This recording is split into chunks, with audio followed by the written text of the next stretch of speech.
In keeping with our theme this week, we're looking at those who had a lack of faith in the Lord that certainly disappointed Jesus about his followers. Good morning. This is Pastor Ernie Lewis of the Blue Point Church in Sisney, Illinois, with your thoughts for Friday. You know, some of the real tests of faith happen when we're facing storms in life.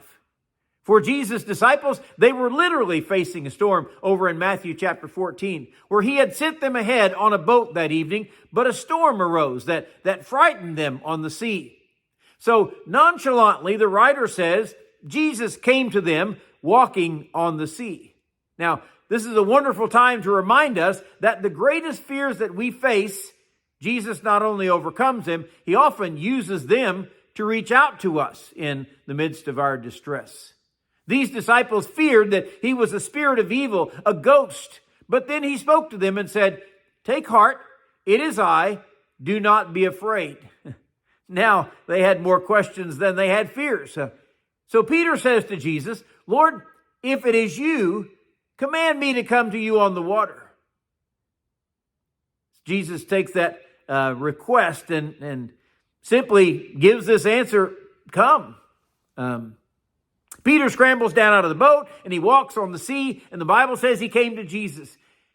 Now, unfortunately, there was still a storm raging around them. So the Bible says Peter saw the wind and was afraid, and he began to sink into the sea. In his desperation, he cries out to Jesus and says, "Lord, save me." So Jesus immediately reaches out his hand and takes Peter and lifts him back into the boat. So, did Jesus say, "That was a stupendous act of faith, Peter. I'm so proud of you"?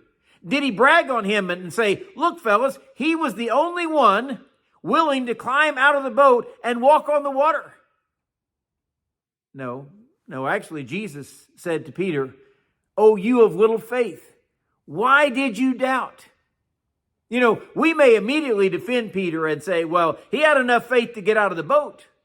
Or, as Christians often do, we might compare these believers, and say, well, Peter was more trusting than any others in the boat.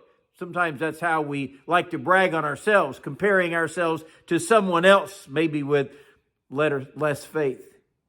But that is not what Jesus is remarking on here at all. He says, you believed it was me. You believed I was walking on the water. You trusted enough to get out of the boat.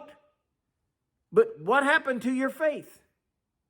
Well, the writer tells us what happened. Peter saw the winds. He noticed the crashing waves. You remember, they're still in the midst of a storm. And he probably realized, wait a minute, I'm standing on top of water here. What that means is he took his eyes off Jesus. And of course, he began to sink. There were a lot of storms out there. Maybe not even storms, just some contrary winds that crop up in our lives and they cause us to be distracted and we take our eyes off of Jesus. That's when our faith begins to waver, you see. That's when we begin to fail. That's when we disappoint our master and say, simply, place your trust in me and don't worry about all the things around you. And you can see great things happen in your lives.